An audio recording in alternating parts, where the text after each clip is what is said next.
beginning of this month, and it was a 3.5 hour drive to spend about 23 minutes looking around. Oh, where was it? Brainerd, Minnesota. Okay. Yeah. Yeah, some hamfests are really tiny, and it Yeah, wouldn't. but the people there were great though, so it was nice talking to them.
And here we go again. It's a Tuesday night, and this is an amateur extra ham radio class. A class for those who might already have their amateur radio license and want to upgrade to the extra class level. And we're here to help you do that by going through this book. I always like to show it to you. The Extra Class License Manual from the American Radio Relay League.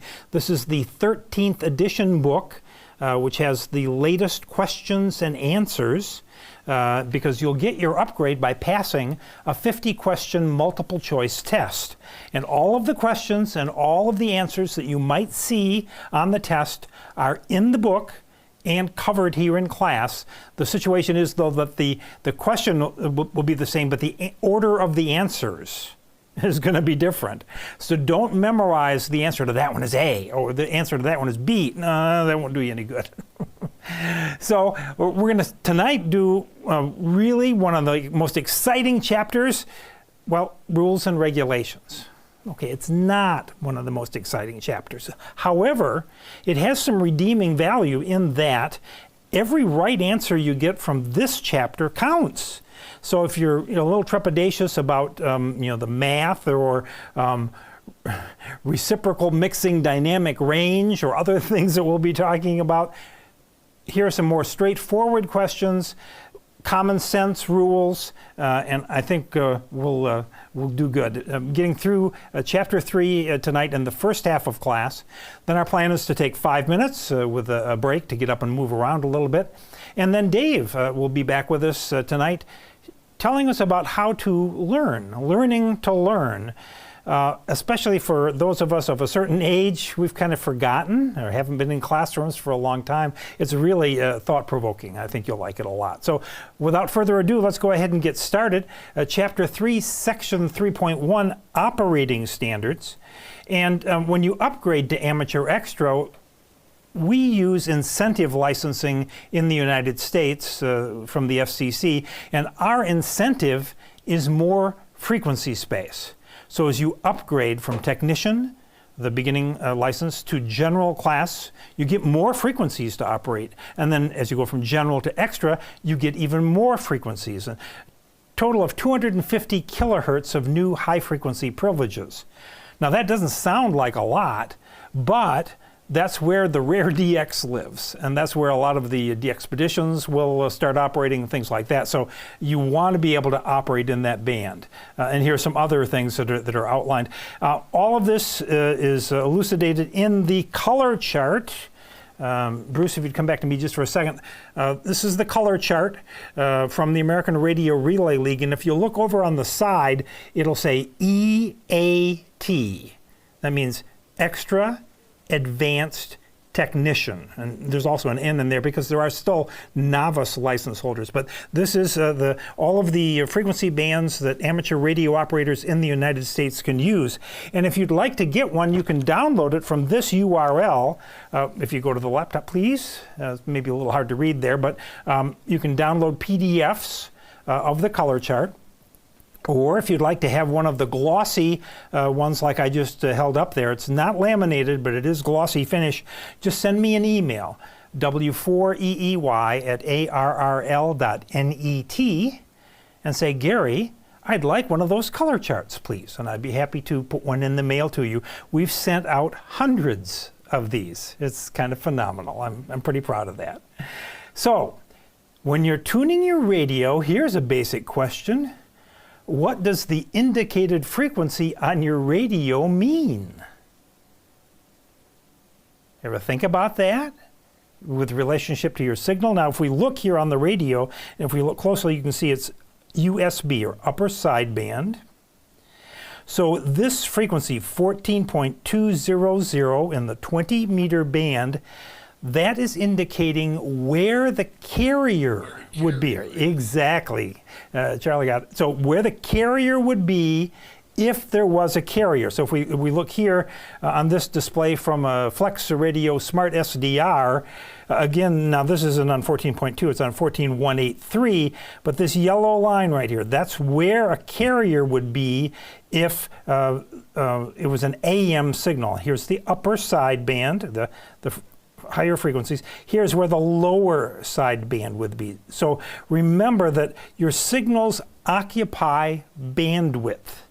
And so for an AM signal for the communications world, it's about a 6 kilohertz wide signal, which has the lower sideband, the upper sideband, and in the middle it has the carrier. You see right there.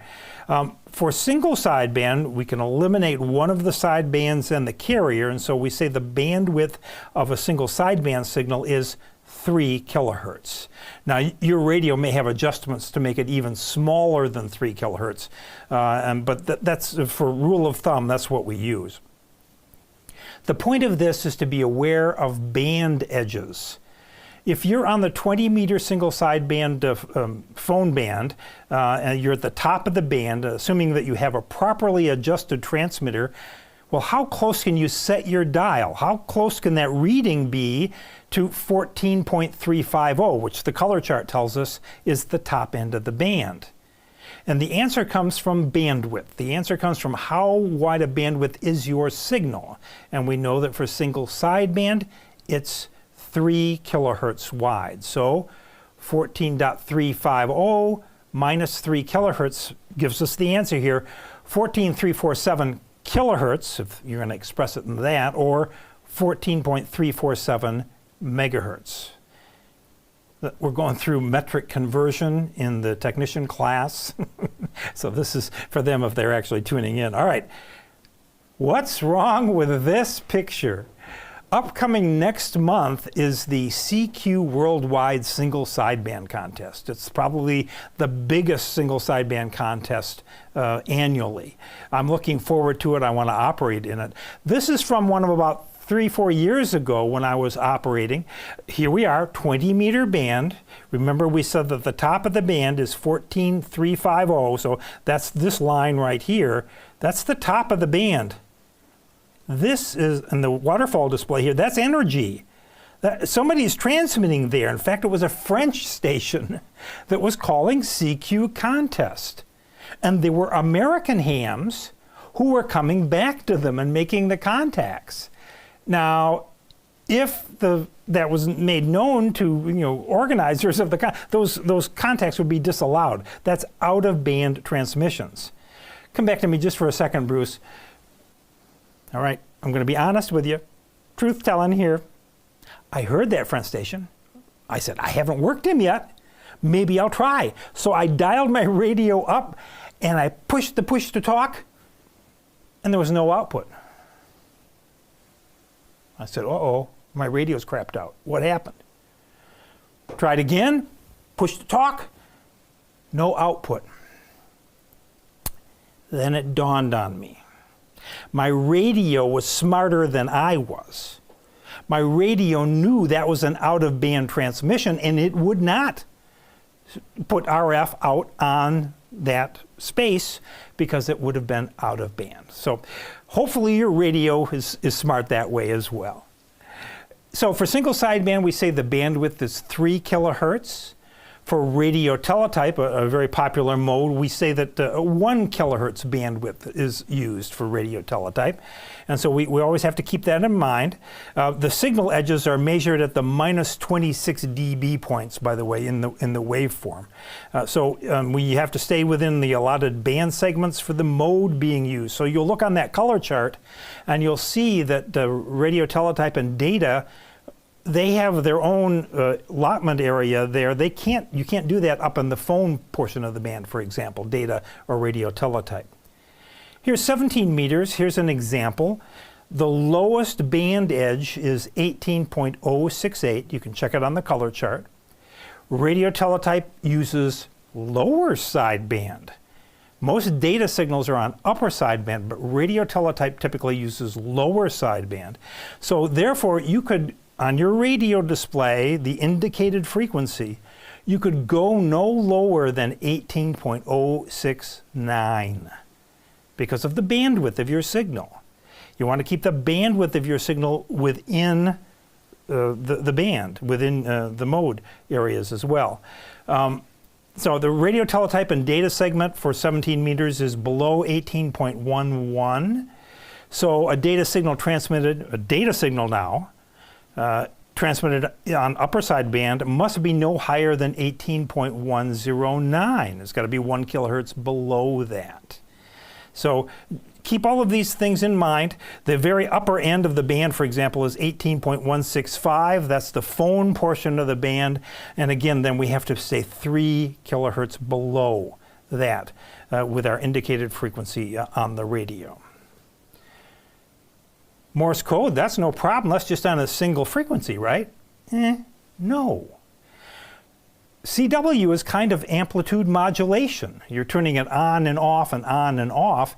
And if you're doing it, well, here we say at 60 words per minute, you're going to have a bandwidth of about 200 hertz centered on the indicated frequency, centered on that frequency that's on your radio. So upper and lower side bands both. 200 hertz wide. That's not very wide, but you do have to keep that in mind when you're tuning your radio. Make sure that you stay within band. Or if your radio stops working, like mine, maybe we're pushing it a little bit. All right, digital signals, the occupied bandwidth, we said that's measured at the minus 26 dB points below the average or mean power level. That's a standard that's used in amateur radio. It's also used in the commercial world. I just wanted to show you this. Here's an access point from Cisco, and notice that the bandwidth there is the 26 dB points, so that's a standard.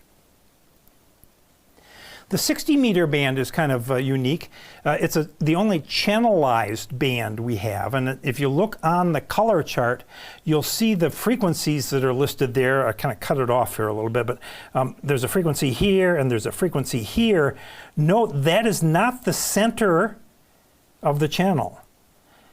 On this band, on the 60 meter band for single sideband, you can only use upper sideband, no lower sideband, and 2.8 kilohertz is the maximum bandwidth. So in your radio, you can adjust the transmit bandwidth, and so this is what your radio should indicate.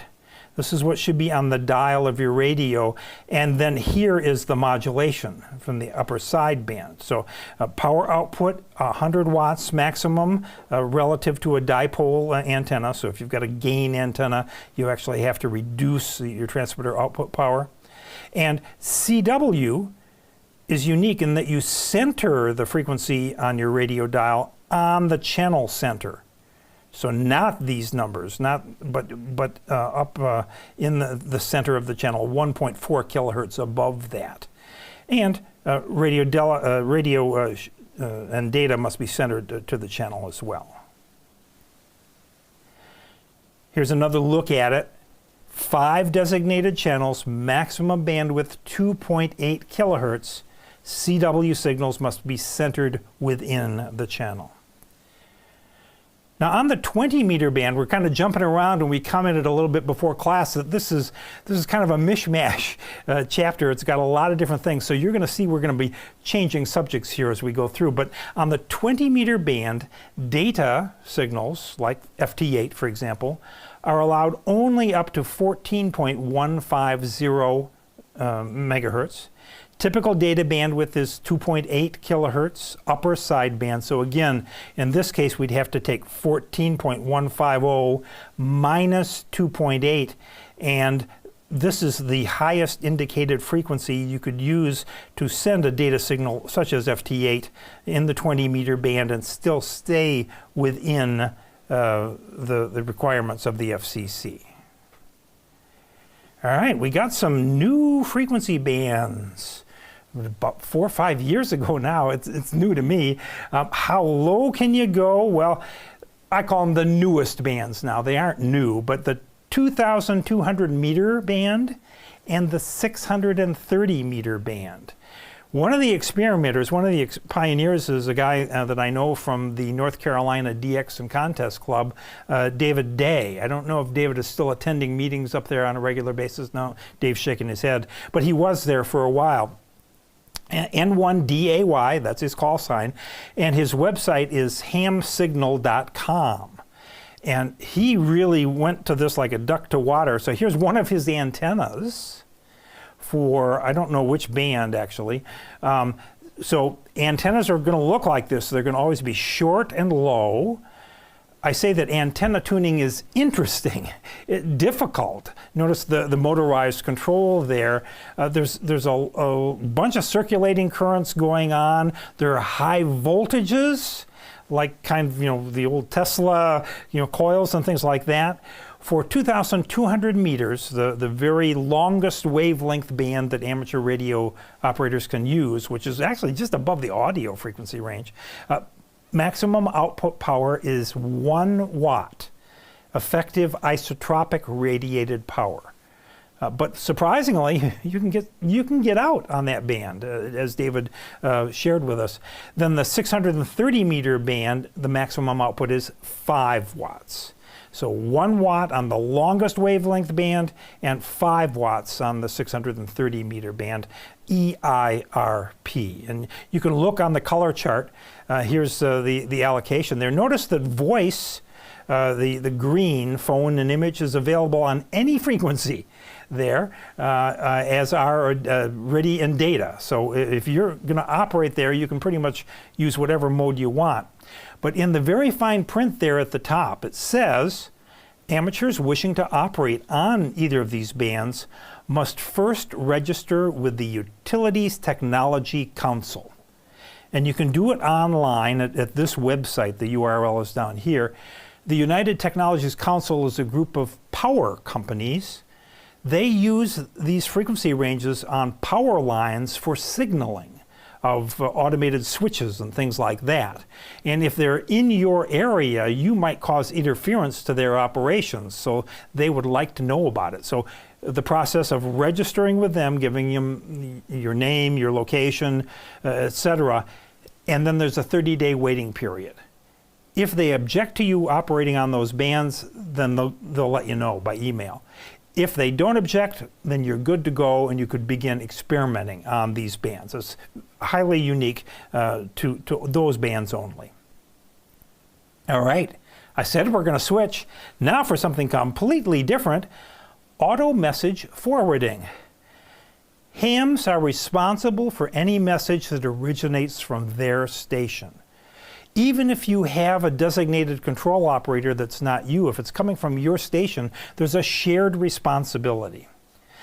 Data systems like packet radio or WinLink, they automatically forward messages. And when automatic forwarding is involved, if your station is the first station to forward the message, you have some responsibilities. You must authenticate the station identity, and you must stop the forwarding of unlawful messages. Remember blue text? We talked about blue text. This is likely going to refer to a test question. So that's why you need to know about this. For auto message forwarding, you have to stop the forwarding of unlawful messages. Uh-oh, here we go again. The Radio Amateur Civil Emergency Service, RACES. It's a part of the FCC rules for amateur radio, part 97.407. It's a formal FCC radio service. To be part of RACES, you must register and be certified by your local civil defense organization in your town or county. You have to do that first in order to participate. Then you'll be issued an ID card and certification from your local civil defense organization. The whole purpose of this is in case of a national emergency that amateur radio could be utilized to assist in communications activities. Unlike some other federally organized systems, I'm thinking the Military Affiliate Radio Service, MARS. We had a very nice presentation at the Greer Amateur Radio Club on Air Force MARS at our last meeting. MARS, the Military Affiliate Radio Service, does have special frequencies outside the amateur radio bands that are authorized for MARS operators. RACES, however, uses only amateur radio frequencies. And you can only use the frequencies per your class of license. So if you have a general class license, you can only use the general class frequencies. If you have the extra, well, you can use any of them. RACES is under FEMA guidance and does conduct routine training that's available for members, so that's a benefit.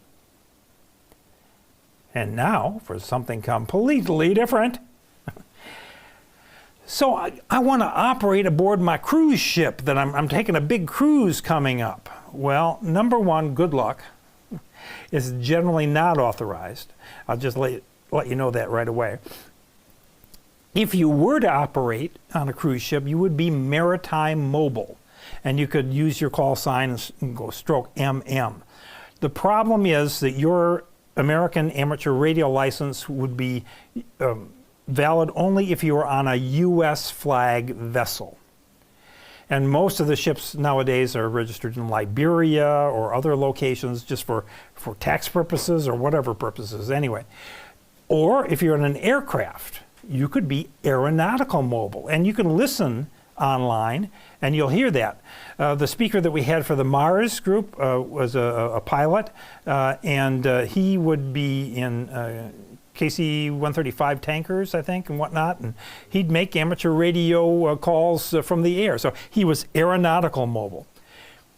Before you can operate, though, you must get permission of the shipmaster, the captain, or the pilot in command, and generally that's rare, unless you happen to be the pilot in command.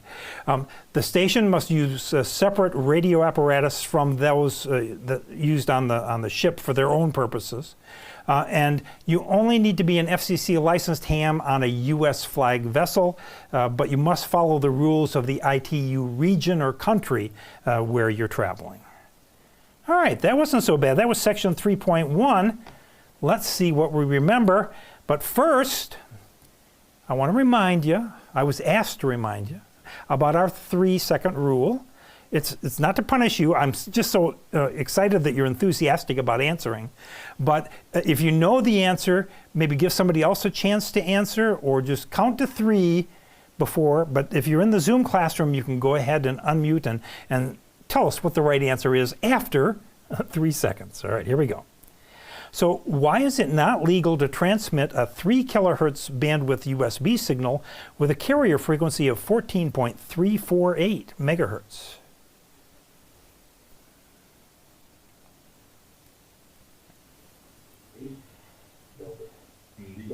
It is delta, the upper, because we're using upper sideband, and the upper 1 kilohertz of the signal is outside the 20 meter band if you're going to transmit there on 14.348. If you have a flex radio like me, it won't let you do it. All right, when using a transceiver that displays the carrier frequency of phone signals, which of the following displayed frequencies represents the lowest frequency at which a properly adjusted lower sideband emission will be totally within the band?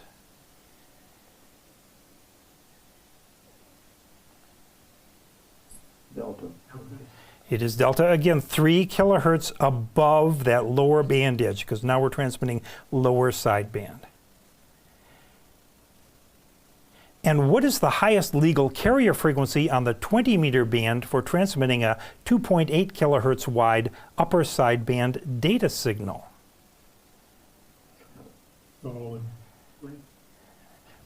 We covered this, yet it is Charlie, in fact, because you have to be in the data segment of the band, 14.1472. It's the limit minus 2.8 kilohertz. All right. May an extra class operator answer the CQ of a station on 3.601 megahertz lower sideband phone? You might have to get the color chart out to look at this.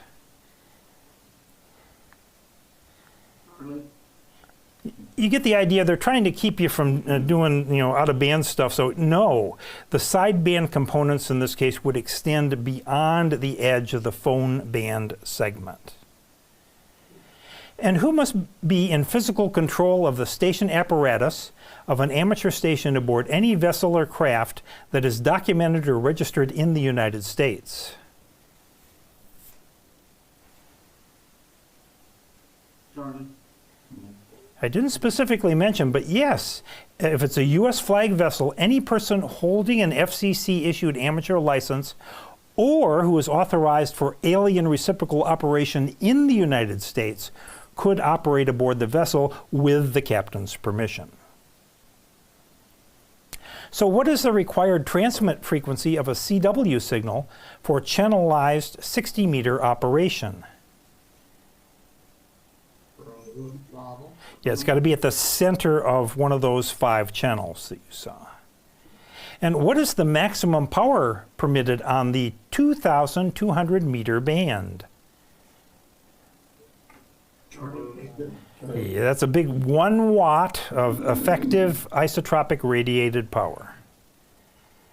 And if a station in a message forwarding system inadvertently forwards a message that is in violation of FCC rules, who is primarily accountable for the rules violation? Big boy. Yeah, the control operator of the originating station is always primarily accountable. Except in some parts of Alaska, what is the maximum power permitted on the 630 meter band? Delta. Yeah, that's 5 watts EIRP. And if an amateur station is installed aboard a ship or aircraft, what condition must be met before the station is operated? Common sense. Yeah, if its operation must be approved by the master of the ship or the pilot in command of the aircraft. And what licensing is required when operating an amateur station aboard a U.S. registered vessel in international waters? Big boy. Yeah, any FCC issued amateur license would work. And which amateur stations may be operated under RACES rules? Charlie. Yeah, any FCC licensed amateur stations certified by the responsible civil defense organization for the area served. And what frequencies are authorized to an amateur station operating under RACES rules? Delta. Not Delta. No. Alpha. Again, RACES uses amateur radio frequencies only, and only those authorized for the class of license of the control operator. So if you've got a general class license, you can only operate in the general class frequencies. All right, what is the maximum bandwidth for a data emission on 60 meters? Delta.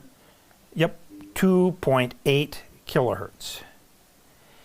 And how long must an operator wait after filing a notification with the Utilities Technology Council before operating on those really low bands?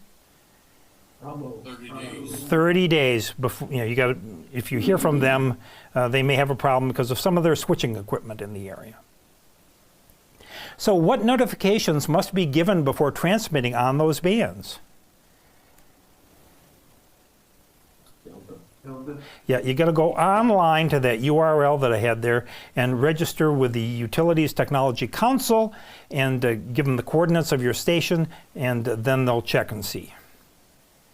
All right, in what portion of the 630 meter band are phone emissions permitted? Delta. Yep, the entire band. If you notice, all modes were available for the entire band. Great. All right, this is what we want. We want to be able to answer these questions. All right, section 3.2, restrictions. We'll start out with interference from you. I mean, there's 2 kinds of interference. Interference to you from others, and interference from you to others. And so your transmitted signal should contain modulation products necessary to convey the signal, but not more. It should be free of harmonic output, free from spurious emissions, occupying an appropriate bandwidth of frequencies. This is a bugaboo because some people on extended single sideband now want to operate out 6 kilohertz wide sideband. It's okay if it sounds great, and they're advancing the radio art. Not a lot of radios can do it, but it's an interesting thing. And it uses only the output power necessary to make the contact. So what we're talking about with interference is you're going to end up with something like this on your neighbor's TV.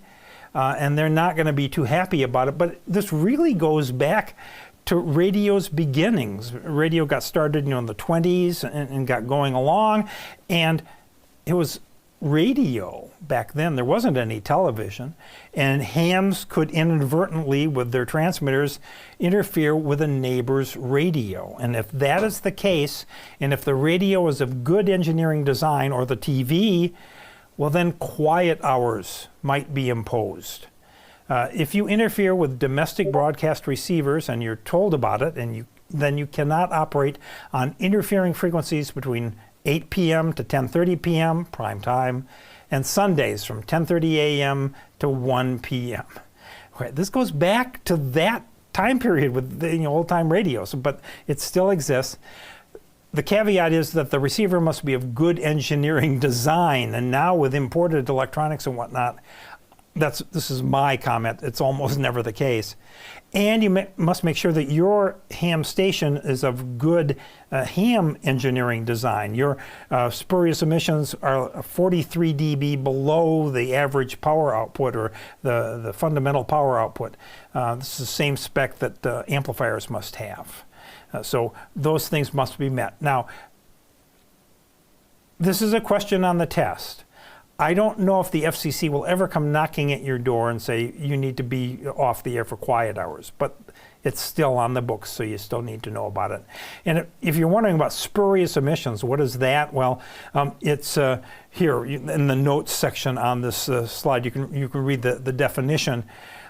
The fun thing, we were at a ham convention in Pigeon Forge, the W4DXCC, and Ward Silver is one of the guys you know from books and whatnot about ham radio, and he and another group of hams put together a band, and they named their band the Spurious Emissions. So when I see that, that's what I think of anyway. All right, we mentioned power amplifiers, spurious emissions, harmonics and others must be at least 43 dB below the mean output power level. This is my amplifier, by the way, the RF Kit S. Okay, you're going to move. Well, think about it. There are some restrictions on station locations. If you get into an HOA community, agreements, deeds, covenants, local zoning could restrict location or height of antennas. We'll talk about zoning here in a second. Environmental important areas, or areas of significant historical, architectural, or cultural importance. Here in South Carolina, I'm thinking of downtown Charleston. Down there, it would be very difficult to get permission, I think, to put up a tri-bander down in downtown Charleston because of its historical and architectural importance. And if you're going to be close to an FCC monitoring station, if you're within 1 mile, you must protect the monitoring station from interference. The nearest one to us is Powder Springs, Georgia. You can Google and find out. Antenna towers generally must be no higher than 200 feet. Beyond that, you're going to need to get FCC and potentially FAA approval, especially if you're near a public use airport. Then there may be additional height restrictions and lighting requirements that may be imposed. If your antenna height is less than 20 feet, no restrictions or approval are generally required. So I mentioned zoning in your area. Governmental organizations must follow an FCC rule, which is known as PRB1, and give local zoning authorities the guidance that amateur radio operators must be reasonably accommodated in zoning limitations. So be aware of that. If you've got an issue coming up, you want to put a tower up or whatnot, check and see if there are any zoning restrictions, and PRB1 might be a defense. You can cite the technical reasons for antenna height, because you can't get low angle of radiation on 20 meters unless you get up about 50 feet. It does not address HOA covenants. There are bills before various state legislatures that are trying to allow amateur radio operators to get by HOA restrictions, but at this point, if you bought in an HOA community that has restrictions on antennas, at this point in time, you still have to follow that and operate in stealth mode. If they don't know about it, then okay, you're probably okay. And there's a URL at the bottom here to find out more about PRB1. All right, more questions. Which of the following constitutes a spurious emission? And it's not a band.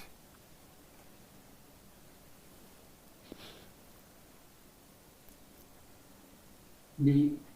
It is D. It's an emission outside the signal's necessary bandwidth. And within what distance must an amateur station protect an FCC monitoring station? Yep, 1 mile. Yep. And which of the following additional rules apply if you're erecting an amateur station antenna at a site at or near a public use airport? I didn't hear that. A. Yes, A is correct. You may have to notify the FAA and register it with the FCC. It's a safety thing, public safety, so we want to do that. To what type of regulations does PRB1 apply? C. Yeah, state and local zoning. And what limitations may the FCC place on a station if its signal causes interference?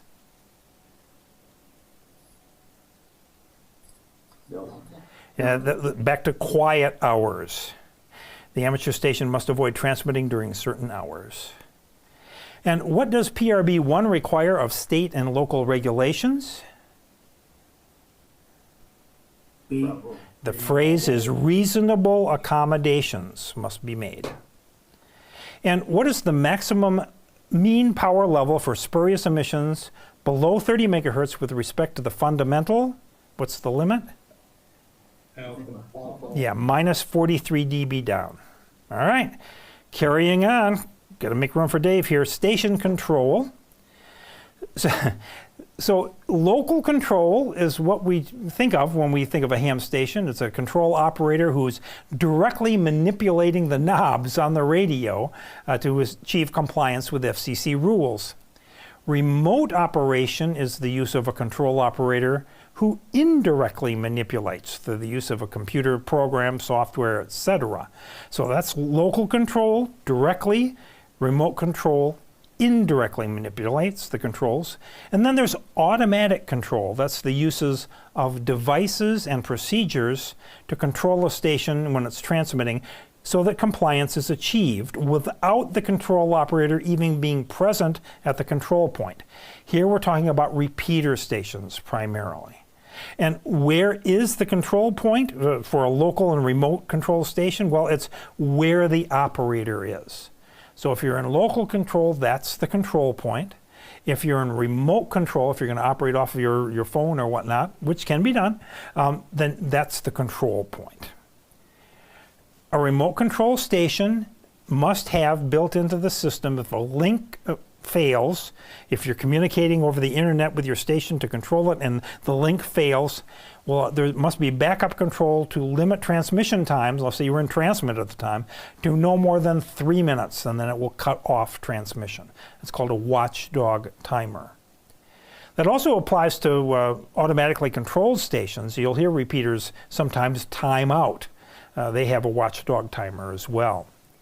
And automatically controlled stations may only relay emissions and are never allowed to originate messages. That's why with an amateur radio repeater in a rack, you'll never see a microphone hanging there because you can't originate from the repeater system.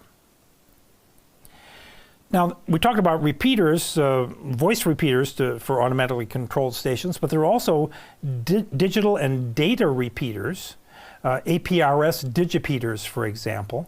And a unique rule is that they may carry third-party traffic if it's data or radio teletype, which is generally not allowed. Telecommands, we're talking now about radio control systems or satellites. A telecommand is a one-way transmission to control, modify, or terminate functions of a device. As I mentioned, it could be a radio control or it could be for satellites. So that's telecommand.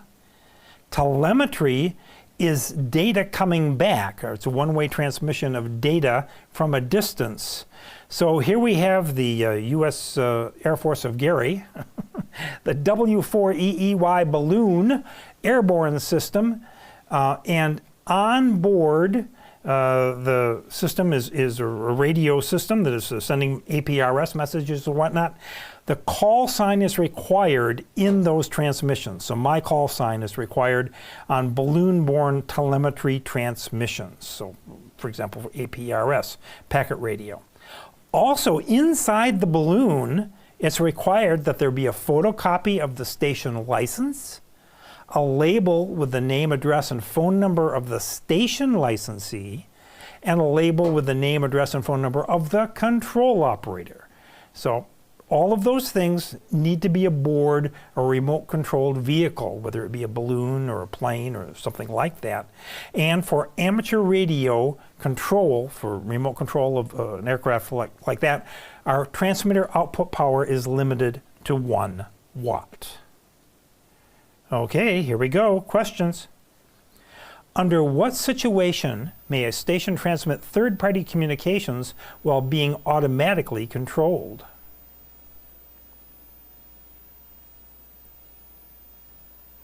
Bravo. It is Bravo, only when transmitting radio teletype or data emissions. And what is the maximum permissible duration of a remotely controlled station's transmissions if its control link malfunctions? Bravo. 3 minutes, that's the watchdog timer. What is the definition of telemetry? Alpha. Alpha. It's one-way transmission of measurements at a distance. Could be from a satellite, could be from a balloon. Which of the following is required in the identification transmissions from a balloon-borne telemetry system or station? Alpha. Yep, my call sign for my big balloon. It's got to be part of the transmission. And what must be posted at the location of the station being operated by telecommand on or within 50 kilometers of the Earth's surface? Read carefully. A. Delta. Yeah. Delta. Photocopy of the station license, name and address of the station licensee, name and address of the control operator, all of those. And what is the maximum permitted transmitter output power when operating a model aircraft? Alpha. 1 watt. And which of the following amateur stations may transmit one-way communications? Alpha. Alpha. I didn't specifically mention this, but yes, you got it. It's a space station, a beacon station, or a telecommand station. Very good. All right, section 3.4, amateur satellite service. Yeah, we bounce around a lot here. So if you're going to be operating amateur satellites, you really need to know about AMSAT. AMSAT.org. They've been around for over 50 years now, and they have a lot of resources available to you. Now, the amateur satellite service is a communication service, part of the FCC rules, using amateur radio stations on satellites. Many satellites have transponders that act like repeaters for entire bands of frequencies. Modes are typically packet, FM, single sideband, or Morse code. Satellites are used for scientific or educational purposes and use telemetry to transmit data back. So an Earth station, you might have heard earlier in one of the questions, an amateur station engaging in satellite communications that is on or within 50 kilometers of the Earth's surface is considered an Earth station. So the W4EEY balloon that's orbiting up there 1,000 feet or so, that's still an Earth station. A space station is an amateur station more than 50 kilometers above the Earth's surface. And we already covered telecommand. It's a one-way transmission to initiate, modify, or terminate functions of a space station. They don't want it to wildly just continue to transmit. You have to have a way to turn it off. A telecommand station, that's any amateur station that can transmit communications to initiate, modify, or terminate. And we talked about telemetry, one-way transmissions to a receiver. So radio control and satellite control are the two exceptions where encryption is allowed in amateur radio transmissions. Generally, you can't transmit something that is obscure, that obscures the meaning of what you're trying to say. Here's the difference, because these are critical functions. You don't want anybody taking over your drone, for example, or you don't want anyone taking over your satellite. So encryption is necessary. So who can be a telecommand operator? Well, no special licensing is required to be the control operator. Any amateur station could also be a space station. Any ham can be a telecommand station. It's all subject to the authorization of the space station licensee. So if somebody's put a satellite up in orbit, well, you can't take it over because you're not part of that organization. But if they give you the keys to the kingdom, the encryption, well, then you could be. Limited by your class of license. And it seems kind of silly, like, well, Gary, technicians have full VHF and UHF privileges, and you know, so do advanced and so do extra. Novice license holders, there are still novices. They can't control or be a control operator for a satellite. Back in the day when the first satellite orbited, Sputnik, it was transmitting a signal very close to 20 megahertz. And amateur radio clubs in the United States were some of the first to be able to hear Sputnik using 15-meter antennas and 15-meter receiving equipment. Satellites on HF, not so much anymore. However, there are authorizations for space transmission on 4 bands. So we want to remember 4 bands, 40, 20, 15, and 10. Not 30, not work bands. So 4 bands, not 30. If you can remember that, 4 bands, not 30. Those are the HF bands that are authorized for use by satellites. Now, 40, 20, and 15 are not currently being used, but it all got started on 15 meters. UHF and VHF, that's where it's happening. And space stations typically operate using modes VU, VHF up, UHF down, or mode UV, UHF up, VHF down. And for VHF, we're talking about 2 meters. For UHF, we're talking about 70 centimeters and 13 centimeters. All right, here's some questions. Which of the following may transmit encrypted messages? Bravo. B. Yes, Bravo. telecommand signals from a space telecommand station. And what is a space telecommand station?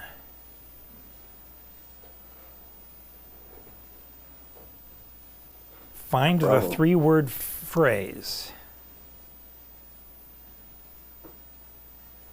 Charlie? Not Charlie. Bravo. B. The Bravo. phrase I want you to find is initiate, modify, or terminate. That's in the rules. Initiate, modify, or terminate functions of a space station. That's a telecommand station. And which of the following HF amateur bands include allocations for space stations? Alpha. Alpha. 4 bands, not 30. All right, which VHF amateur bands have frequencies authorized for space stations? VHF. Delta. Delta? Yep. Only 2 Delta. meters, that's correct. And which UHF bands have frequencies authorized for space? Bravo. Bravo. Delta. It's Bravo. It's 70 centimeters, 440 megahertz, and 13 centimeters. All right, which amateur stations are eligible to be telecommand stations of space stations subject to the privileges of the class of operator license held by the control operator? Bravo? Yeah, you've got to be designated by the space station licensee, whoever owns the satellite, and then they'll give you the encryption stuff. All right, which amateur stations are eligible to operate as Earth stations? Delta? Delta. It is Delta. They're going the long way around the barn by saying not novice stations, but it's subject to the privileges of the class of operator license held by the control operator. All right, the Volunteer Examiner Program. So the Volunteer Examiner Coordinator, the VEC, is an organization, there are 14 of them, that have entered into an agreement with the FCC to coordinate amateur radio license exams. They have to coordinate exams at least through an entire call district, and they have accredited licensed operators, volunteer examiners, who administer the exams. The VEs are accredited by the Volunteer Examiner Coordinators. That sounded like a lot of gibberish, but here's the bottom line. VECs are organizations or institutions. Could be the American Radio Relay League, that's one. W5YI, that's another. The West Carolina Amateur Radio Service is another. So those are the VECs, they're the institutions, and the VEs are the people. The VEs are the examiners that actually show up on the third Saturday of the month to give the exams to amateur radio operators who want to upgrade. So the VECs, the organizations, ensure that the individuals meet all the FCC requirements. The people must be at least 18 years old and have at least a general class license. VEs must never have had an amateur license suspended or revoked. They must demonstrate personal integrity. They do not have to be a member of ARRL or any particular organization to be volunteer examiners. The organizations, the VECs, coordinate the preparation and administration of the exams. The organizations may or may not actually prepare the exams and test forms. Sometimes the VEs will do this. The VECs cooperate in the development and maintenance of the exam question pool. And if you've never been to this website, you might want to go. This is the National Council of Volunteer Examiner Coordinators, and this is where the 14 groups get together, and there you can find all of the questions and all of the answers, all of the changes or information about the pool, the question pool for the current exams, for example. So if you'd like to check that out, there's a place to go. All questions on the exams come from a questions pool created by the Question Pool Committee. And all of the exams are prepared by selecting questions from the appropriate license class question pool. So again, stuff we've talked about in the past for the technician and for the general also applies here for the extra class. So the exams must be administered by a VE team of at least 3 people.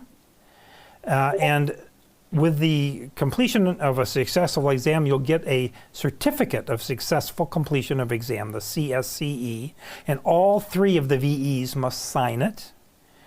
A volunteer examiner may be considered to be present if the session is done online by a real-time audio-video link, and a lot of clubs are doing that now. And the 3 VEs must certify that an examinee is qualified for the license grant. That's why they sign, they're certifying. And these are the guys you want to be your VEs, Larry, Mo, and Curly. All right, certifying VEs must hold a higher class of license than the elements administered. Well, extras can only, you can only go so far, but if you only have a general class license, then you can only be a VE for technician licenses, is what they're trying to say. Each administering VE is responsible for supervision and contact, so each individual VC is responsible. VEs cannot administer exams to close relatives, as outlined in FCC rules. And if an FCC has fraudulently administered or certified an exam, the VE can lose their station license and suspension of their operator privileges. So it's an important thing.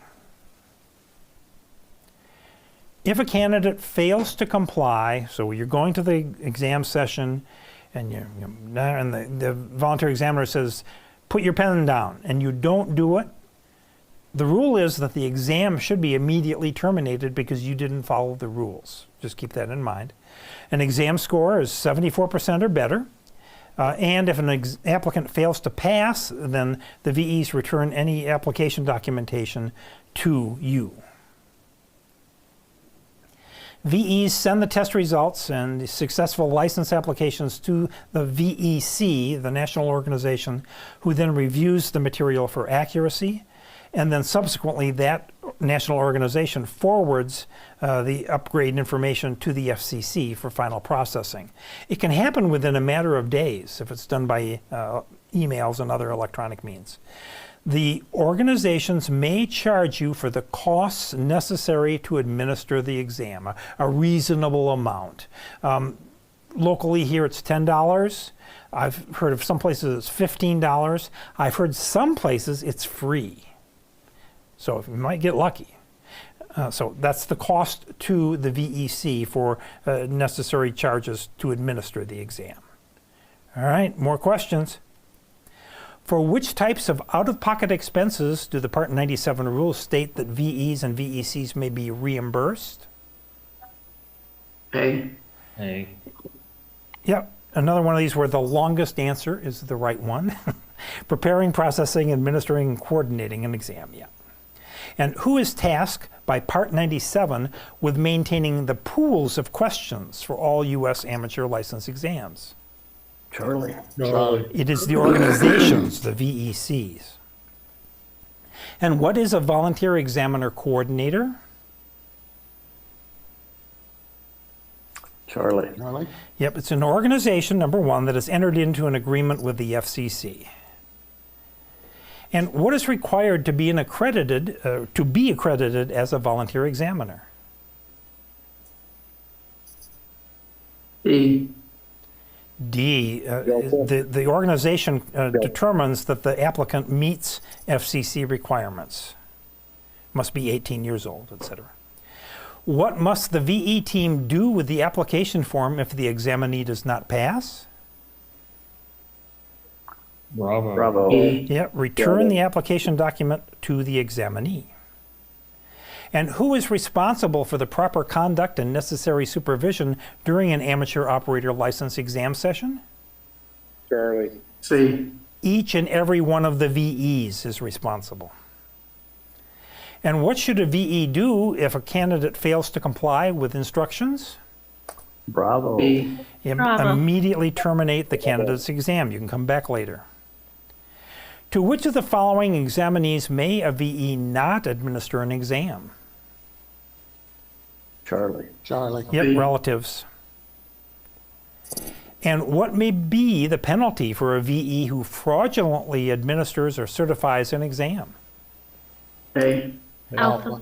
Yep, revocation of the amateur license grant and suspension of their operator privileges, yep. And what must the administering VEs do after the admin of a successful exam?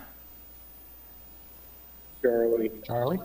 Yet they have to submit the application document after certifying it, signing it, to their coordinating organization, the VEC, according to their instructions. All right. So what must the VE team do if an examinee scores a passing grade? Bravo. B. They certify by signing a certificate of successful completion of exam, and then they pass it on to the VEC. All right, last section called Miscellaneous. This is a potpourri. If we already had a potpourri. All right, here we go. So auxiliary stations. Auxiliary stations are stations that transmit point to point within a system, and they can be operated by techs, generals, advanced, or extra, not novices. They typically include links to relay audio or control signals. They can be on 2 meters and up as far as frequency.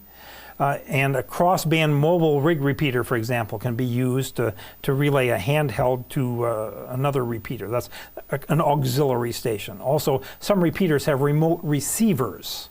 Those are also auxiliary stations. Control operators of auxiliary stations can be technician, general, advanced, or extra class. And we said 2 meters and up.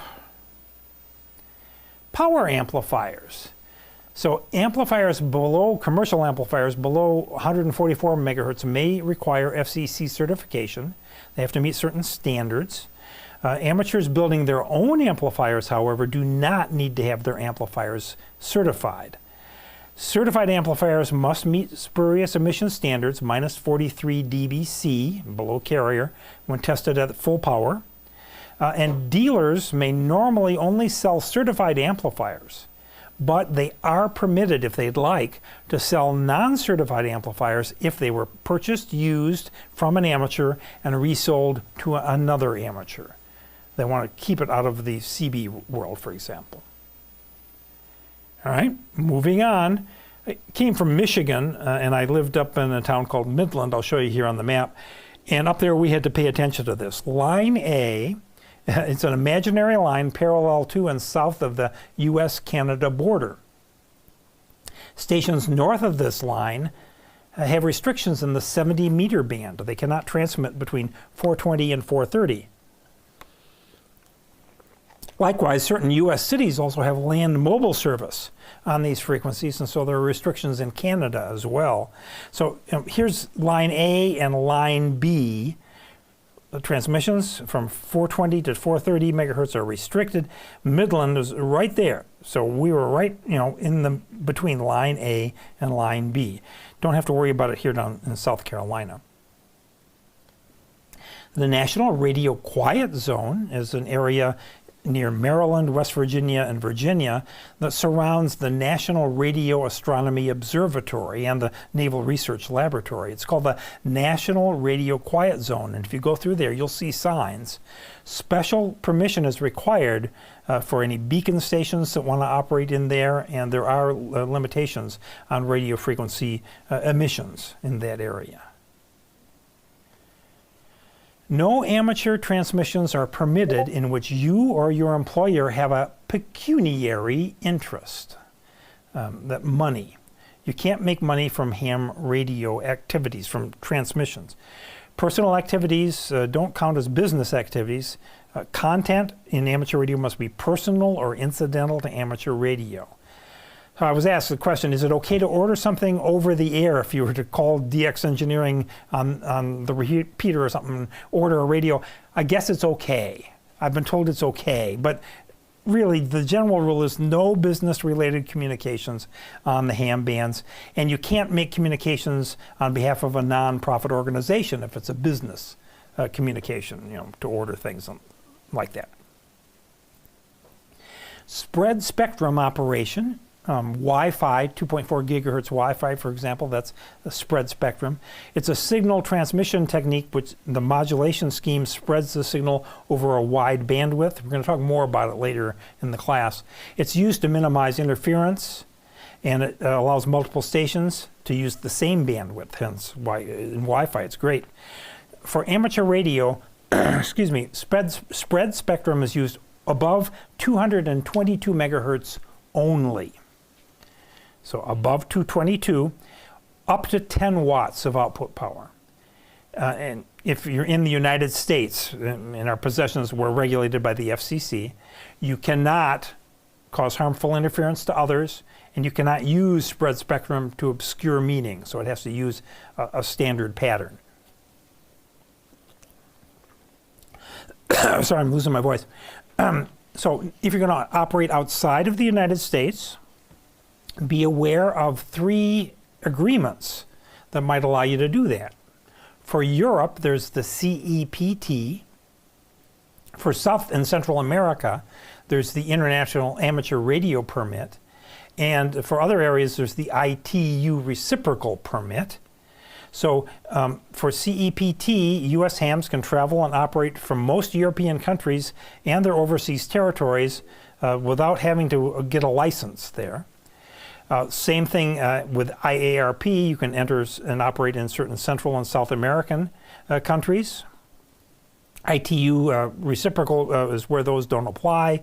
And the rules and regulations for obtaining permission to operate are on the ARRL's website. If you're going to operate in Europe, bring your radio and want to operate in the repeaters there, you need to bring your FCC license, your passport, which is your official ID, and a copy of this. FCC Form DA 161048. You can get it here at this URL. And what it is a document in English, German, and French, which just explains amateur radio. So if the police pulled you over or whatnot, you could hand this to them and they would understand what it is that you're trying to do. You're not a spy. Foreign hams coming to the United States have similar privileges. Full privileged hams from other countries can operate here as an extra class operator, having those same privileges. Canadians coming over can operate to the extent of their license, but not in excess of our extra class privileges. In Canada, they have certain frequency privileges that we don't have here. So no single sideband below 14.150, for example. And then if you'd like to really do some experimenting, there's special temporary authority. Those low bands we talked about, the 2200 meter band and the 630 meter band, those were experimental bands that you had to get a special license to operate. The FCC will issue special temporary authority for certain technical reasons. This exists here in the United States with the FCC. It also exists overseas. Ofcom, for example, you might know the DX commander, Callum McCormick. Well, he was building antennas for the export market, and he needed to test them at full power. But there at the time, when he had his business started, they were limited to 400 watts of power. So he got special temporary authority and a special call sign that allowed him to operate at higher power levels so that he could test the antennas that he designed. So just a little side note there. Special temporary authority. All right, here's our last questions. What must the control operator of a repeater operating in the 70 centimeter band do if a radio location system experiences interference? Charlie. Yeah, if you're interference with navigation systems, you got to cease and make changes to mitigate. So what is the National Radio Quiet Zone? Charlie. It's an area surrounding the National Radio Astronomy Observatory in Maryland, Virginia, and West Virginia. And which of the following applies to communications transmitted to amateur stations in foreign countries? This is from the general class, actually. Charlie? Charlie, yes. Communications must be limited to those incidental to the purpose of the amateur service and remarks of a personal nature. So what is IARP? Alpha. Yeah, that's for Central and South America, reciprocal operation. And which of the following is required in order to operate in accordance with CEPT rules? Charlie. Yeah, you have to have a copy of that FCC public notice. And which of the following operating arrangements allows an FCC licensed U.S. citizen to operate in European countries? Alpha. Yep, that's CEPT. And on what frequencies are spread spectrum transmissions permitted? Bravo. Above 222, above 222. And what privileges are authorized in the U.S. to persons holding an amateur service license granted by the government of Canada? C. Charlie? Yes, indeed. Got it. All right. Under what circumstances may a dealer sell an external RF power amplifier if it has not been granted FCC certification? Delta. If it was built by an amateur and going to be sold to an amateur. And which of the following geographic descriptions approximately describes line A? Alpha. Alpha, indeed. And amateur stations may not transmit in which of the following frequency segments if they're located north of line A? Delta. Delta, 420 to 430 megahertz in the 70 centimeter band. And under what circumstances might the FCC issue an STA? Alpha? Yep, to provide for experimental amateur communications. And when may an amateur station send a message to a business? Charlie. Delta. D. Delta, when neither the amateur nor their employer has a pecuniary interest in the communications. And which of the following types of amateur station communications are prohibited?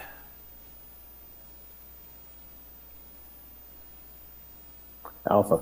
A, You can't communicate for hire. You can't, do it to make money. All right. Who may be the control operator of an auxiliary station? Bravo. Yeah, not novice license holders. Okay. Which of the following best describes one of the standards that must be met by an external RF power amplifier to qualify for a grant of certification?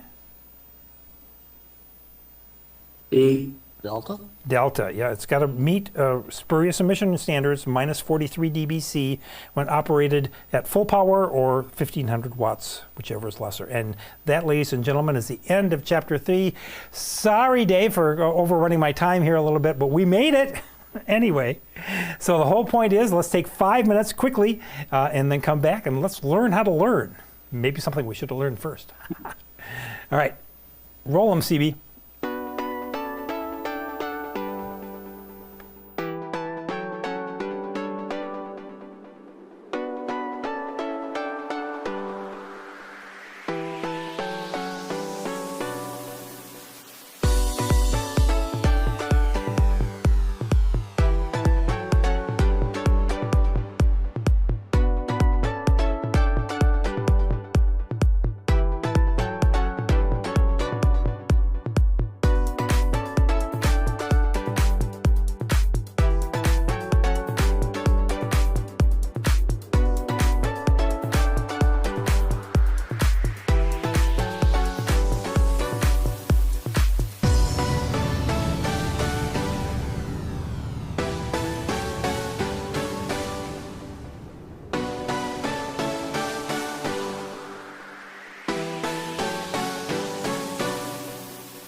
right, we're on. Greetings, good to see you all again. Glad that people are still hanging in there with us. Just as a preliminary thing, I did send out some extra handouts during the week. There were 2 more examples of calculation types that we'll be using in Chapter 4. We won't be talking about those tonight because I think that from what we learned last week, you should be able to do those. So give those a try on your own, and we'll be getting back into those again in Chapter 4, which begins next week. I also sent the full reference sheet tutorial, and I just ask that you read through that. Not all of it's going to make sense because we're going to be talking more about it when we get into Chapter 4. But you'll be pretty well prepared if you review those things in advance. Now, what we're going to talk about tonight, learning how to learn, we've covered something very similar to this in the general class if you went through that with us. But I always go through these and update them. It's a good review if you have seen this before. If you haven't, I think you're going to find this really, really interesting and helpful.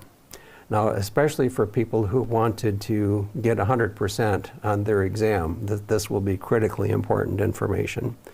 And this has been an interesting journey for me because it's been sort of ever since I learned about some of these principles, it's been sort of a hobby. So I've read books on it, and I'll be sharing some of those references as we go if you're interested in that. Let's look at the calculator cam for just a minute.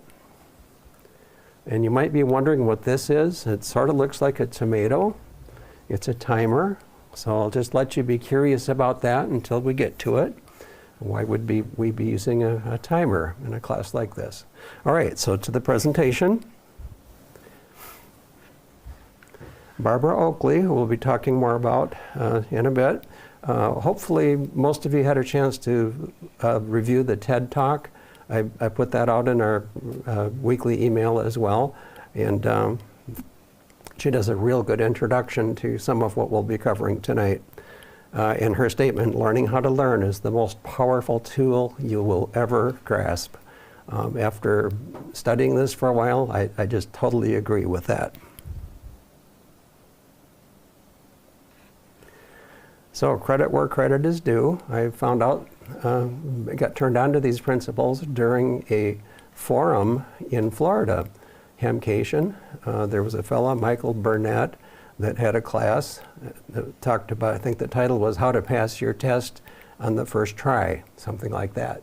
So some of these core ideas were brought to my attention at that time. And a lot of the information that he used was from the book from Barbara Oakley that's called A Mind for Numbers. And then the subtitle is How to Excel at Math in Excellence, How to Excel at Math and Science. I can't read my own thing here. What's the thing down at the bottom? Oh, even if you flunked algebra. Okay, that's it. So if you flunked algebra, you can still excel in math and science. This is available from Amazon, and I've got a link here. If you're curious about it, it's available in audiobook, paperback, and Kindle. Only if you're as interested in this as I am and want to go a little further. There is a separate book that she has written. She partnered with a neuroscientist and a specialist in teen learning to put together this book, which is actually titled Learning How to Learn. This is like a kid's version, if you want to call it that, of A Mind for Numbers.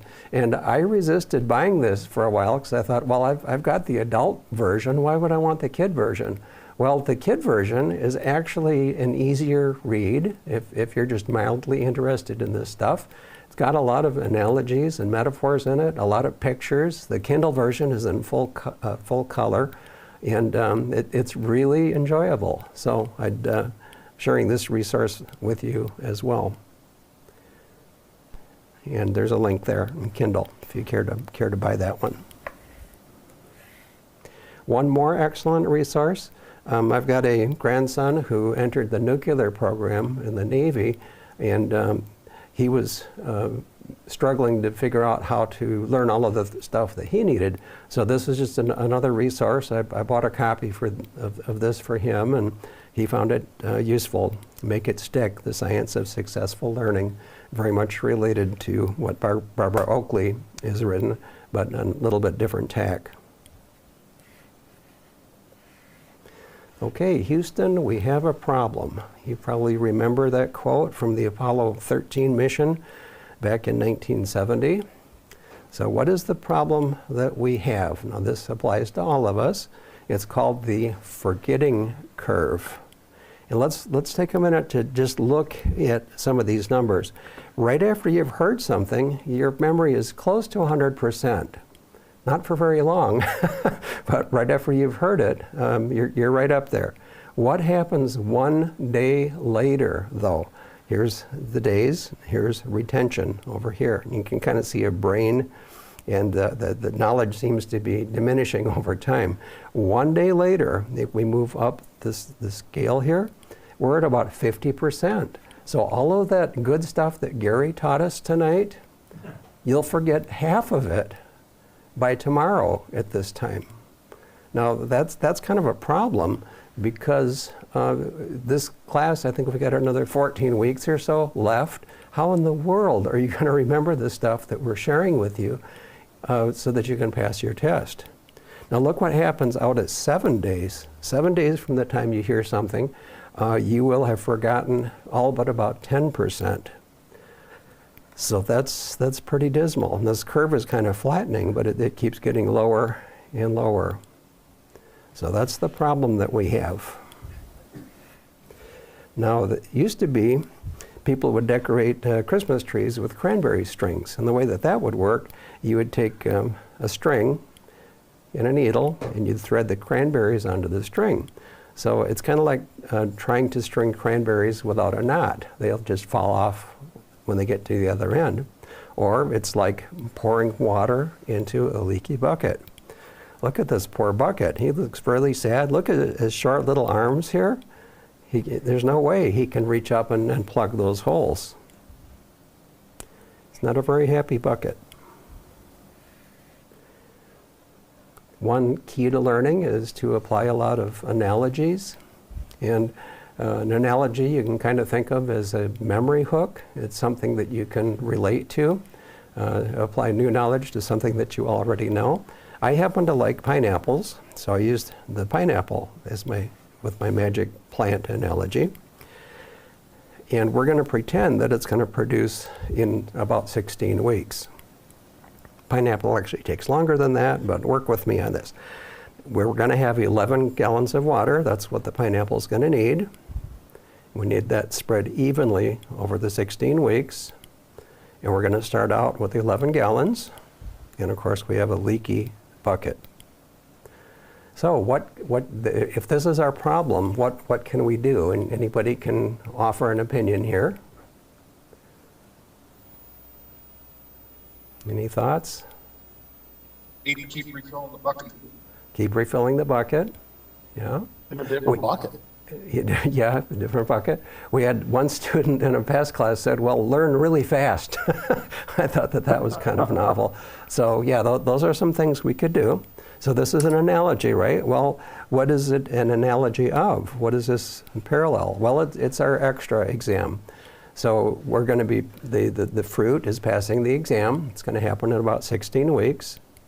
The amount of knowledge needed is the water. We have 11 gallons. We have 11 chapters that we're going through.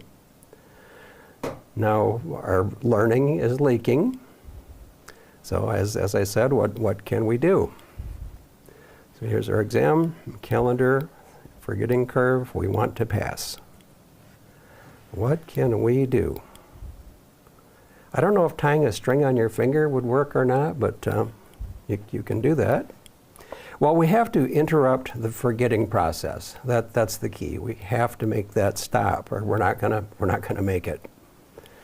So how do we refresh the learning? Well, unplug the leaks.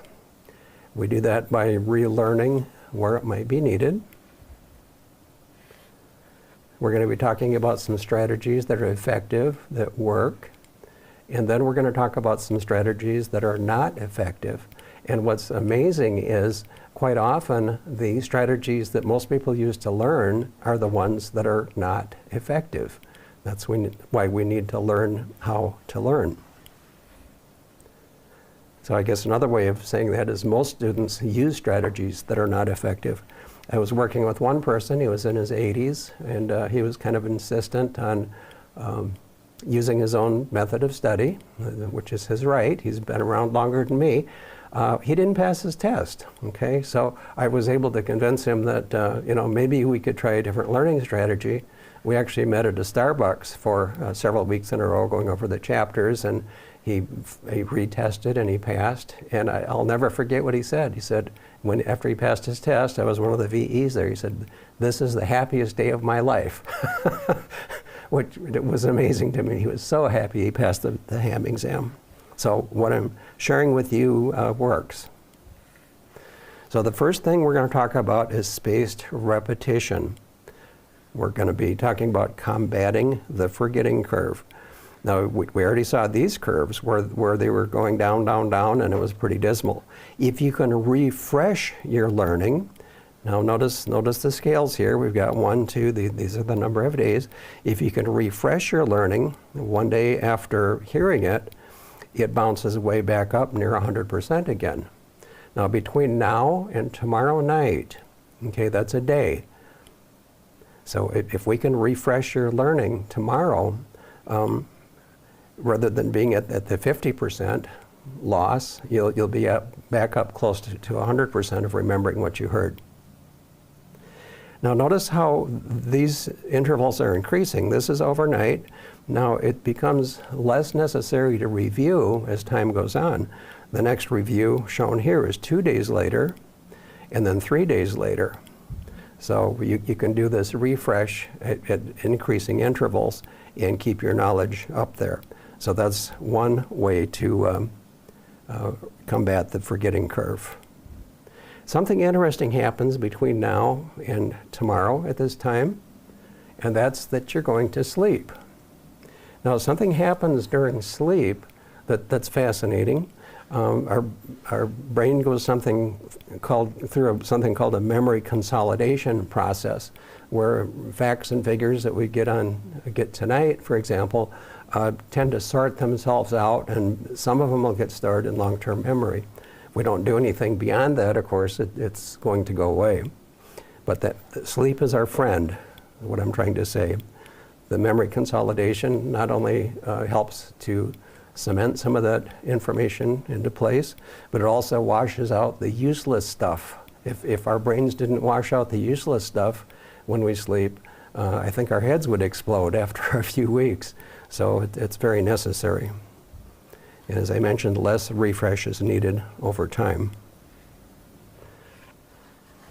New learning absolutely takes time, and I have an analogy here. We love analogies. Barbara loves analogies.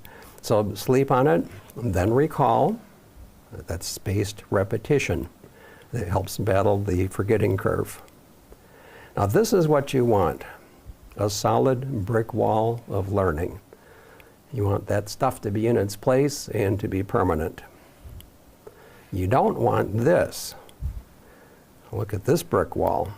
It's all fallen down. Well, one way to ensure that this happens is to use the cramming technique. You've heard some people, I'm sure none of you have ever done this. No. No, never. In college, you party for the whole semester. The night the night before the exam, you stay up all night long and cram and cram and cram. Well, yes. you might pass your test, okay? But what's happened to the knowledge here? That knowledge will not be retained long term. Back to my grandson, who was in the nuclear program in the Navy, his instructors actually encouraged the students to cram before a test.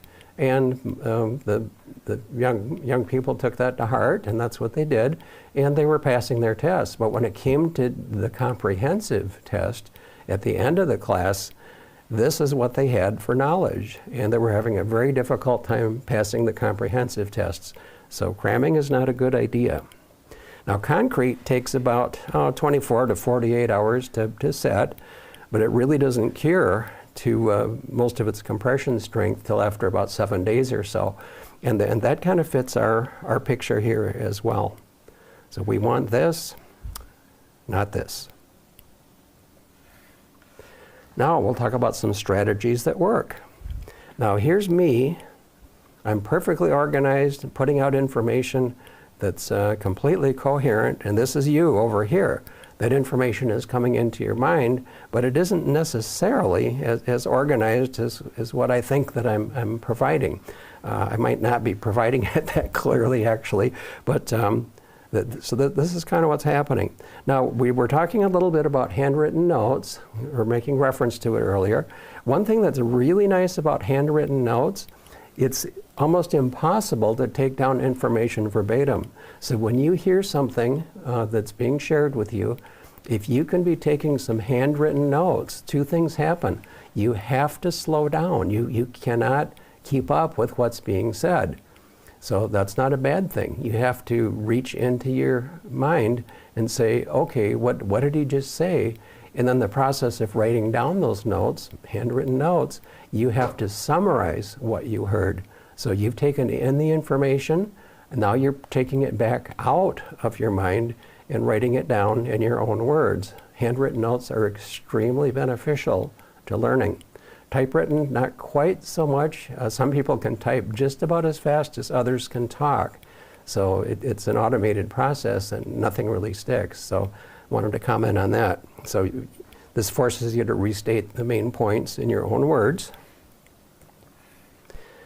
Another strategy that works is to create analogies that make sense to you. I've been sharing them all night, and we'll have more of them as we continue on. So here we're slowing down and making sense out of what we're hearing. Spaced repetition, we're going to talk about. Memory, mnemonics, and cues. Well, what's a memory mnemonic? Well, if you read the tutorial for the reference sheet, you know about Eli the Iceman. Well, Eli means something, E-L-I, voltage for an inductor leads the current, E-L-I. So that's a way to remember that relationship. That's called a mnemonic. Memory cues, just something that'll jog your memory. Spaced repetition, we've talked about already. Using self-testing as a recall mechanism. Now, Barb in her TED Talk mentioned tests. A lot of people think of a test, and what they see is a big scary bear, she called it. And that kind of test, which is also called dipstick testing, it's like when you put a dipstick into your car to see how much oil you have, that will measure your knowledge at that specific point in time. And the consequences can be pretty severe. You're going to pass your test or not pass your test. So from that point of view, testing is scary. But testing is your friend when it comes to preparing and learning. If you can do something to keep testing your information over and over, that will help it to stick. So in that sense, self-testing is your friend. You're not under high pressure. Your life is not going to end if you do poorly. You're not going to miss your employment interview or your ham test. There's nothing on the line with self-testing. So encourage that. It forces you to recall the information. And of course, accept that permanent learning takes time.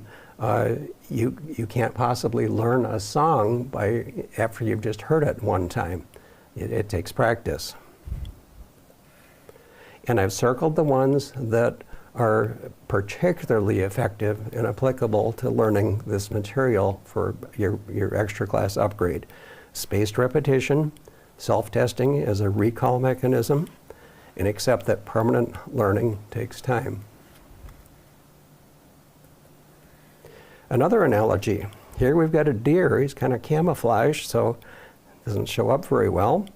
But the analogy is you have a deer, and he goes through a forest and gets information into long-term memory.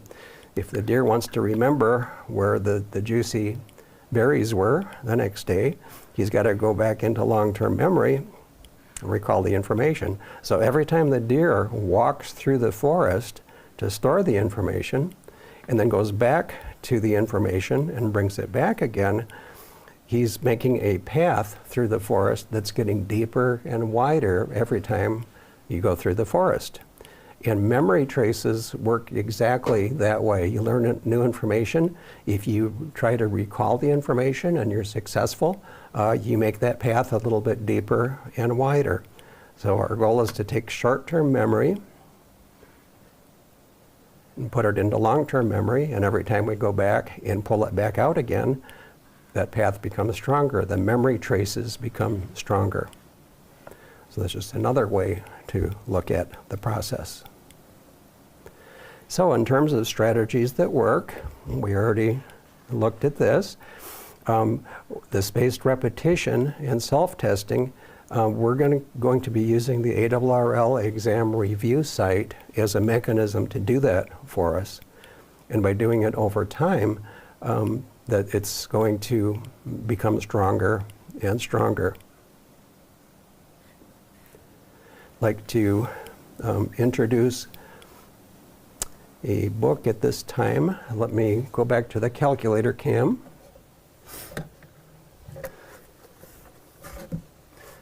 We may have mentioned this already, Extra Class Q&A. It's a book that's arranged in order of test questions. So if we get to a question, this is one that Gary had tonight, E1A02. There we go. Thank you, Gary. So anything that comes up in our self-testing, we can go to this book and look up the answer. So the first thing that you'd want to do is attempt to answer it. If you get it wrong, it's good to put a little flag on it, which you see here. And this was an input from a student that we had from a past class, and his technique was to put these little Post-it flags on every question that he got wrong, and then work on eliminating the flags. So that was an awesome idea. Let's go back to how we would use it now and look at the exam, ARRL exam review site. I'm going to turn this off, and I'll click on it. All right, is this showing up on screen, or do I have to drag it over? Huh? There you go. Here we go, good. So this is something that Gary encouraged you to go sign up for, and I'll do that again now, and I'll kind of walk you through how you can use this. So if you do not have an account yet, the link is here. Down below. Down below. No, above the ham radio, the technician, above the technician book. Oh yeah, okay. So you need to sign up for this. And once you're in, once you've got your account, it's free. Just click Login. And here's my login. I'm not going to show you my password because I might have used it somewhere else. I'm going to go ahead and log in. Show you some of the features of this site. You definitely want to do this. Okay? So please select activity. We're going to want to review for the exam. I'll click that. And then you get to pick the exam you want. It'll be the extra review. And this is what makes this absolutely terrific. It says review by chapter. Now Gary covered chapter 3 tonight. So tomorrow sometime, please open this site, click review by chapter, and notice the chapters appear down here, one at a time. So chapter 3 is what Gary covered tonight. I'm going to click that and see what happened here. Each one of the sections that Gary covered, you can actually review independently if you wish to. My recommendation is to click on Select All. There we go. And then come up here and say Review. This will make a lot more sense when you do it for yourself, but having seen it once will help prompt you through this process. So here we are. Notice first of all that it brought up question 1 of 65. So believe it or not, Gary covered 65 pool questions tonight. So let's see what happens when we answer a question. Why is it not legal to transmit a 3 kilohertz bandwidth USB signal with a carrier frequency of 13.348? Anybody can answer the question for us. Delta. Delta, okay, let's see. I'm going to click that. And notice 2 things that happened. We got a check mark over here, and it turned green. All right. Now the next question we want to answer incorrectly, so you can see what's going to happen. I'm going to click Next. When using a transceiver that displays the carrier frequency of phone signals, which of the following displayed frequencies represents the lowest frequency at which a properly adjusted LSB emission will be totally within the band? I should have picked a shorter question. Alpha. Alpha would be wrong, correct? We want to pick. Yeah, we want to pick a wrong answer. So that was a good guess. Look what happened. If we got an X, the exact lower band edge is wrong, and it's red or pink, and it told us what the right answer was. And we're at question 2 of 65. Okay, well let's go back to the Q&A book.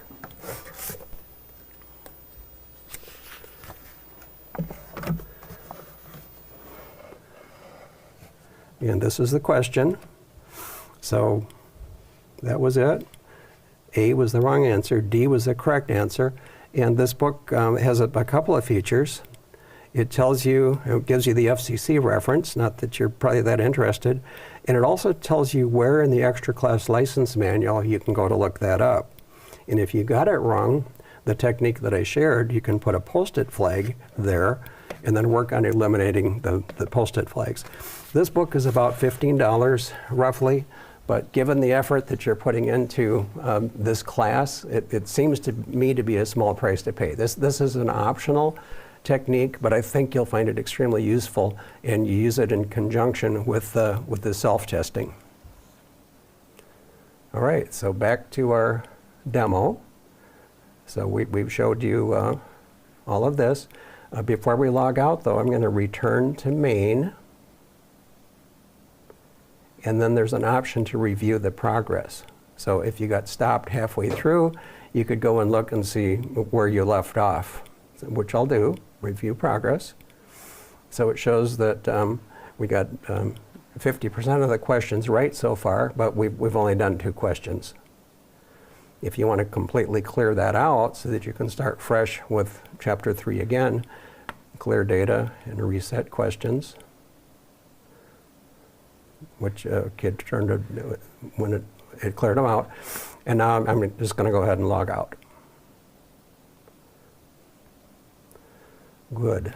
So that's the tool, and you'll find this to be extremely helpful doing these periodic reviews. And your assignment for tomorrow is to get this running and go through at least Chapter 3.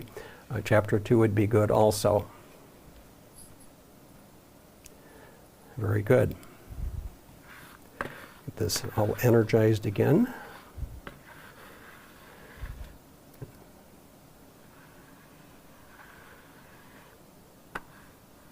Here we go.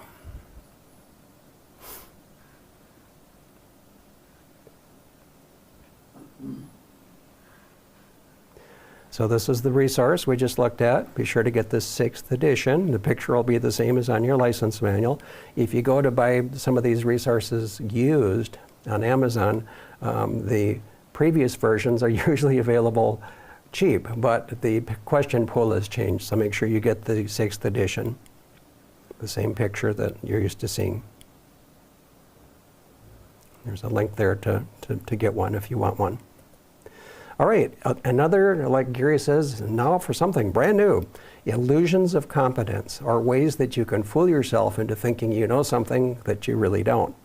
Repeated reading is one. First of all, notice the little picture. The light bulb, this person looks terribly happy, but in reality, there's not too much going in above his eyes. Kind of mindless. So repeated reading. The first time you read something, you say, oh, okay, I've learned some things there. The second time you read it, you tend to say, oh, I've seen that already, and you skip right past it. So that's why repeated reading is not usually a good study method. Some people will highlight just about everything. You look at their book and the whole page is yellow. Well, that's not very effective either, because you're going through all of that hand motion, but it's not getting into your brain. So highlighting almost everything is not a great idea. I love this one, the logic of classroom explanations. Right after you follow something that we're talking about in class, you'll say to yourself, I see how he did that. I got it, all right? Well, you don't have it unless you can do it on your own, do it yourself. So following the logic of classroom explanations is a good start, but then you have to practice it on your own to gain mastery over that particular area. Some people will do repeated practice tests before knowing the material. I have a friend that studied for an entire year. He was part of the State Guard in South Carolina, and they had ham radio equipment and nobody there that could operate it. So his strategy was, well, I'll go past the test and then I can operate this ham radio gear for the State Guard. So he did practice tests for an entire year and aced all three elements, technician, general, and extra. But what he knew about radio was virtually non-existent. To his credit, he came back and went through our classes and is now an active amateur with the base behind him. So that's not a good way of learning. Repeated practice tests before having any idea what the material is. Say again? I'm sorry, talking to my dog. I didn't realize. Well, Gary's going to mute you, so there. All right, and cramming before the test, we already talked about. Makes people think they know something, and it's really not getting into long-term memory. So none of these strategies are really effective, and these are the strategies that a lot of people use. Don't want you to do that. So here's some that do work. Read recreationally first. What that means is when you go through a chapter, just skim it, look at the headers, look at the pictures, look at some of the sample problems that you don't know how to solve yet. Just kind of take in the big picture. Barbara calls that a picture walk. Come back later for more understanding. Now we're going to talk about, this was brand new to me, the focus versus diffuse modes of learning. So the idea of a focus mode is intense focus study, then disconnect for a little while, and the amazing thing is the brain will continue to work in the background. That's called diffuse mode, and a lot of times you'll come back later and to focus mode and it'll be there. I don't know if you've ever had an aha moment.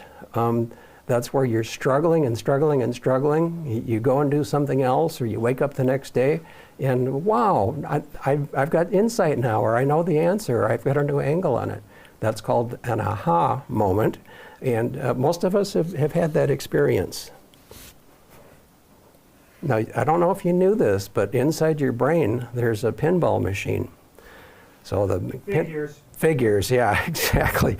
So here's an example of a brain in focus mode. With a pinball machine, if there's any people that don't know what that is, it's a game where you pull back a plunger and you shoot a ball and it bounces around these rubber bumpers and eventually falls down and gets recycled. So in focus mode, the brain is tightly considering one particular area. You're fighting with this problem, you're fighting with this problem. The information that you need to solve the problem is in a different part of your brain. It's down here. So if we can get out of focus mode and get into diffuse mode, the brain operates in the background over its entire range, and it can get down to the area where that information is.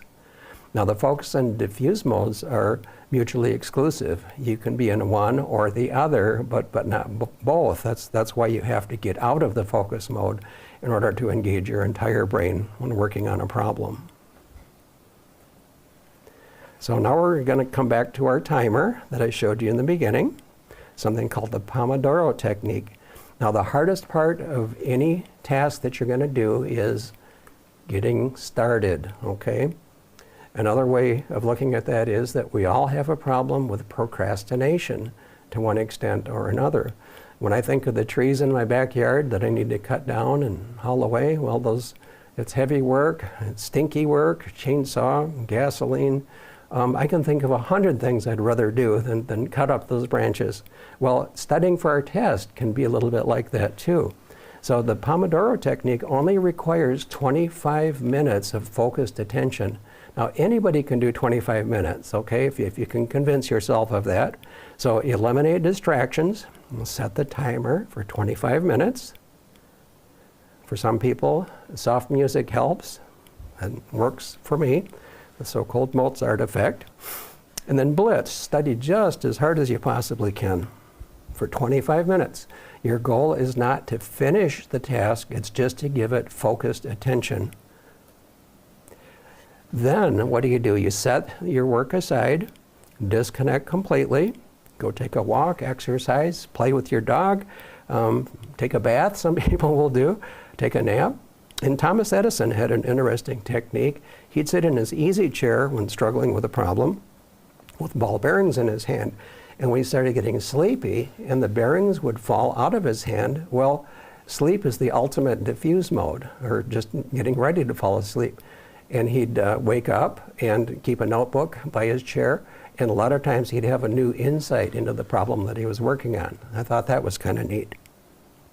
And then what do? Okay, you study hard, you set the work aside for a few minutes, and then rinse and repeat, and do another Pomodoro. You can do 3 or 4 of these in a row and make a lot of progress on whatever you're working on.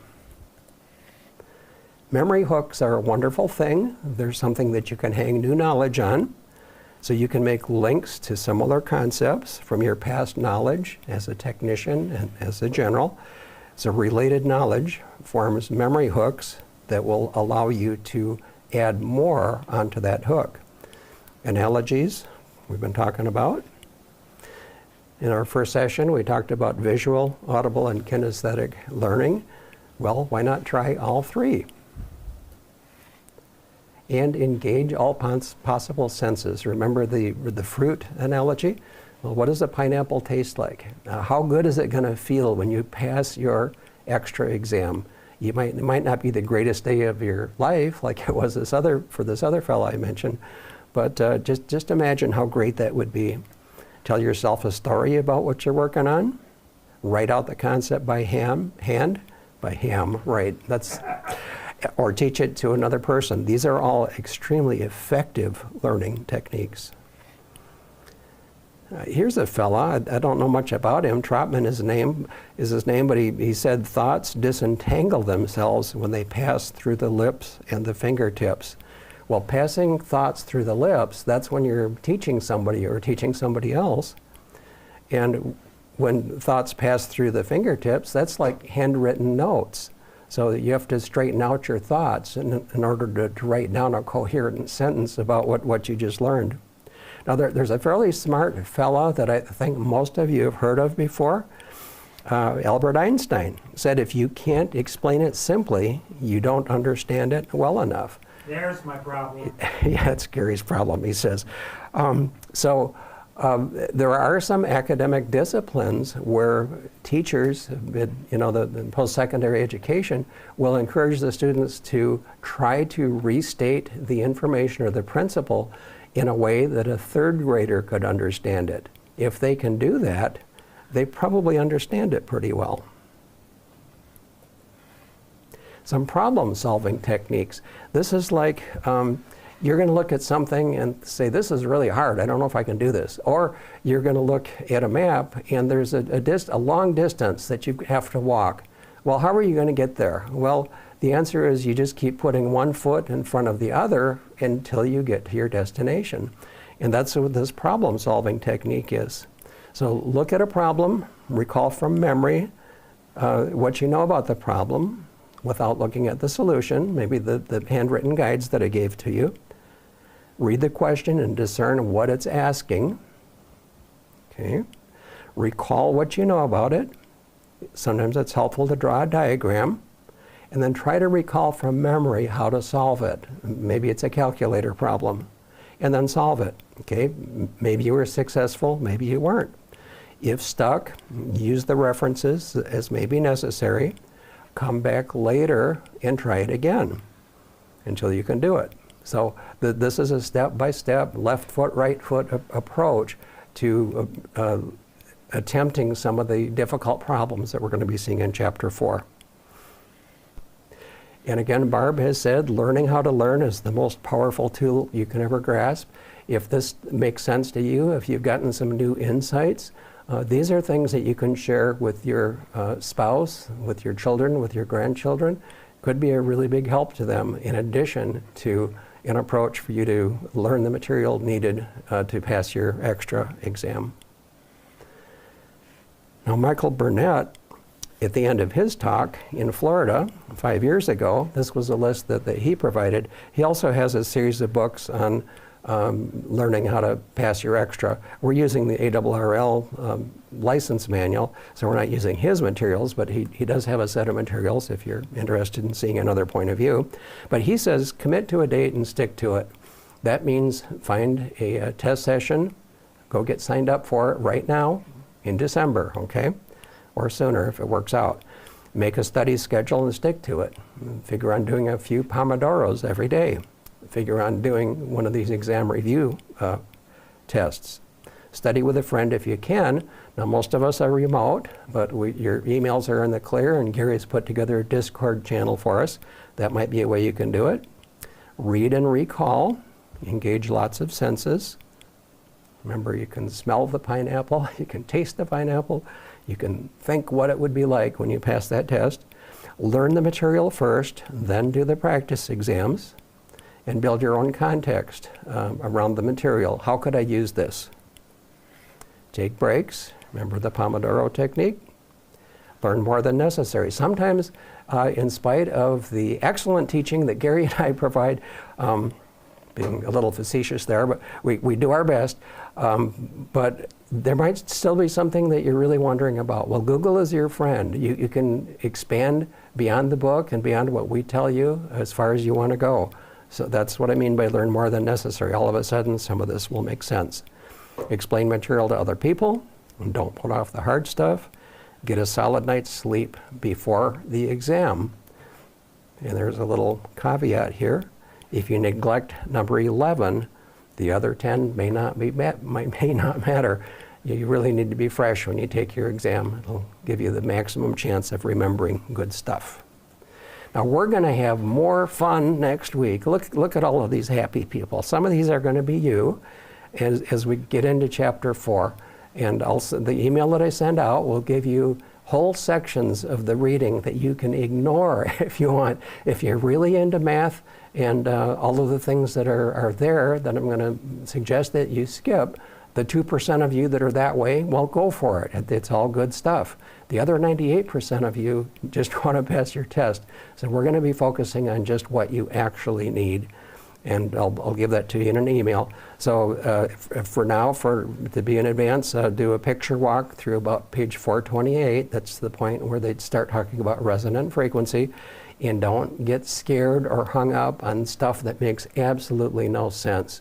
As a whole, there's pages of information on calculating time constants, none of which you need, okay? So don't worry about that stuff. There's a bunch of information on rectangular to polar conversion using trig. You don't need any of that either. So just skim through it, and we'll help you with what you actually need. So the Kastler links, Kastler's an engineer. I'll warn you right now, he likes to go into engineering ease sometimes, but the combination of what we show you in class, what's in your book, what Kastler has, and your past experience will connect some of these dots together for you, so we encourage multiple points of view. And these are all ways of attaching additional information onto your mental hooks. So that's it for tonight, and I think we made it just in time. So Indeed. And before we conclude tonight, I just want to mention the Dave Kastler links that we provide are entirely optional. They're only valid for ARRL members. The videos are behind their paywall, so to speak.